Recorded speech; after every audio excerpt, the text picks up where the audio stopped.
welcome to the International Business and Law Academy. My name is John, and today I would like to introduce my presentation on the subjects of conflict of laws.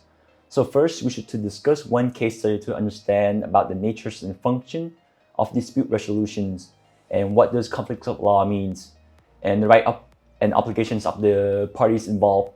So the case we'll be studying today is Wallplex Trading versus Yacimentos Petrolíferos. All right, so let's dive into the facts. All right, Wallplex Trading Company, an American export company, brought a breach of contract suits against Yacimentos Petrolíferos Fiscal Bolivianos, a Bolivian government-owned corporation that purchases supplies for the Bolivian government national oil program. So the party first made contract after Yacimentos publicly invited a bid for a supply of piping. The invitation appeared in Spanish in several Bolivian newspapers and was read by Wallplex Bolivian sale agents. After Wallplex filed a suit in the U.S. District Court in New York, Yacimentos argued that the dispute was governed by Bolivian laws. So the issue that arises is, should the U.S. court try the lawsuit under Bolivian contract laws? All right, so I would like to invite all of you to discuss the case, and so you can explore the theories and apply it to the case study. So, Torrin, could you give a little bit of background of these two companies? Yes, John. Wallplex Trading Company. This is an American export company. Yacimentos and Petrolíferos. This is a Bolivian government-owned corporation. These are the two businesses in two different countries. If a dispute occurs, the private international legal system will be used to resolve the dispute. Right, thank you, Torrin. Right. Ruby, would you like to add anything? Yes, and the parties made contracts after Yacimentos publicly invited bids for a supplying pricing. I think that the provision of oil pipeline for the Bolivian National Oil and Gas Program must be based on the law of the Bolivian government. I agree with Ruby. Yes, after Wallplex versus in a U.S. District Court in New York, Yacimentos should suggest that the dispute resolution should be the use of Bolivian laws. I agree with everyone. So, regarding the specific information of what the invitation appeared in Spanish in several Bolivian newspapers and was read by Wallplex's Bolivian sales agent, I believe that the buying and selling happens in Bolivian country. Therefore, the dispute must be resolved in Bolivian court. Thank you all for the very specific discussions about the case study.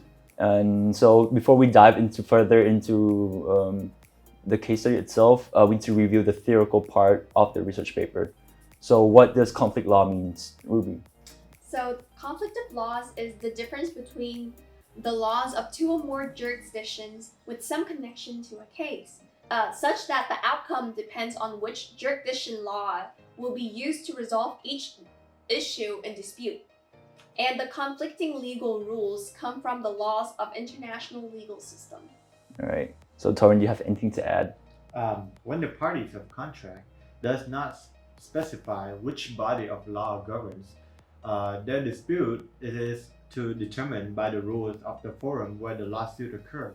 The process by which a court chooses the appropriate law is known as a conflict law. And would you like to add anything? Well, most legal systems have well-established conflict of law rules. For instance, when a dispute is over a sale of goods contract, the courts of many nations apply the laws of the seller's country. And so Ms. Nguyen, would you like to add anything about the civil law systems?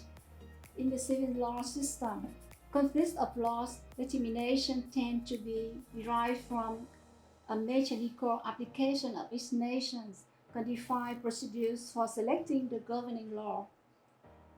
All right. So once again, thank you for providing an insight into the theory. So I'm now going to talk about the case study.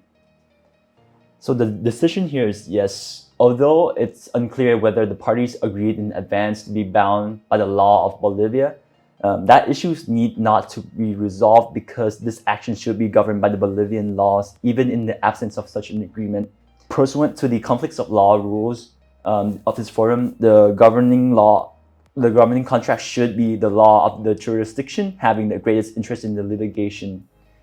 The defendant is a Bolivian resident and an instrumentally of the Bolivian government. The solicitation of bids were published only in Spanish and only in Bolivia. So all the events underlying formation of the contract occurred in Bolivia. New York has only two significant contacts with the transaction. Number one, plaintiff was a New York resident, and two, Walplex letters of credit was obtained from a New York bank. Bolivia's interest in having a litigation governed by its laws far outweighs that of New York. So the piping involved in the contract was to be used in Bolivia's national oil industry, while New York has a strong interest in regulating transactions conducted within its border. There is no indication that the state has a paramount interest in applying its laws whenever a New York business entity contracts with anyone anywhere. So the resolution of this case is more likely to affect international confidence in the stability of Bolivia's commercial and legal system than those of New York. All right. We just clarified the situation of the case study between Walplex Trading and Yacimientos Petrolíferos.